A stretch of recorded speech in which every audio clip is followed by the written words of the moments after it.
So hey বন্ধুরা, আজ আমি তোমাদের দেখাবো কেদারনাথ মন্দিরের দিয়ে আরো 2 কিলোমিটার উপরে অবস্থিত কাল ভৈরব মন্দির। শুনেছি এই কাল ভৈরব বাবা নাকি এইখান দিয়ে কেদার বাবাকে রক্ষা করে, আর কেদারনাথ দর্শনে গিয়ে কাল ভৈরব বাবার কাছে না গেলে নাকি কেদারনাথ দর্শনই কমপ্লিট হয় না। তো সেইখানটায় যাওয়ার আগে আমি সাধু বাবার কাছ দিয়ে তিলক লাগিয়ে নিচ্ছিলাম। দেখো সাধু বাবাকে দেখে মনে হচ্ছে না একদম সাক্ষাৎ ভোলেনাথ বসে আছে। তো তিলক লাগানো আমার হয়ে গেল, তারপরে আমি একটু নমস্কার করে উঠে গেলাম। তারপরে কিছুটা সময় আমি গেছিলাম মন্দিরের পেছন সাইডটা ঘুরতে। মন্দিরের পেছনে এই যে সেই ভীমশিলাটা দেখো, সেই ভীমশিলাটাকে ঘিরে বসে আছে বাবার চেলারা।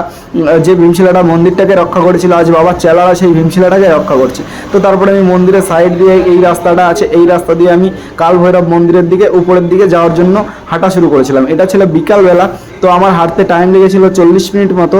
তো আমি হাঁটতে হাঁটতে উপরে গেছিলাম, সবাই যাচ্ছিল আসছিল, বেশ সুন্দরই লাগছিল বিকালবেলা উপরটা হাঁটতে হাঁটতে। তো এই দেখো, এই যে বসে আছে কাল ভৈরব বাবা, কাল ভৈরব বাবা নিজে একটা পাহাড়ের চূড়ার উপর বসে আছে, আর ইনি এইখান দিয়ে কেদার বাবাকে রক্ষা করছে। যে সবাই দেখতে পাচ্ছ কেদার বাবা বসে আছে, সবাই একটু হার হার কেদারেশ্বরা বলে দাও। তারপরে আমি গেছিলাম, সবাই দেখলাম কাল ভৈরব বাবাকে তেল চড়াচ্ছিল, তাই আমি একটু তেল চড়িয়ে নিলাম, বাবার মাথায় একটু তেল দিয়ে দিলাম, তেল দিয়ে বাবাকে একটু সান্ত্বনা করার চেষ্টা করছিলাম। তো তারপরে আমি একটু নমস্কার করে নিলাম, সবার জন্য প্রে করলাম যে বাবা শুধু কেদার বাবাকে নয় আমাদের পুরো পৃথিবীটাকে তুমি রক্ষা করো। তারপরে আমি তার আর একটু উপরে উঠে গিয়ে দুই বাবার জন্য একটু ধ্যান করে নিচ্ছিলাম। এই যে দেখো কাল ভৈরব বাবা নিচে তোমরা হয়তো দেখতে পাচ্ছ কেদার বাবাকে। তো এইটা ছিল আজকের ভিডিও। যদি তোমাদের ভিডিও ভালো লাগে তো লাইক কমেন্ট শেয়ারটা করে যাবে, আর নেক্সট ভিডিওর জন্য ওয়েটে থাকো। Bye bye, tata friends. Har Har মহাদেবটা বলতে যেন ভুলো না।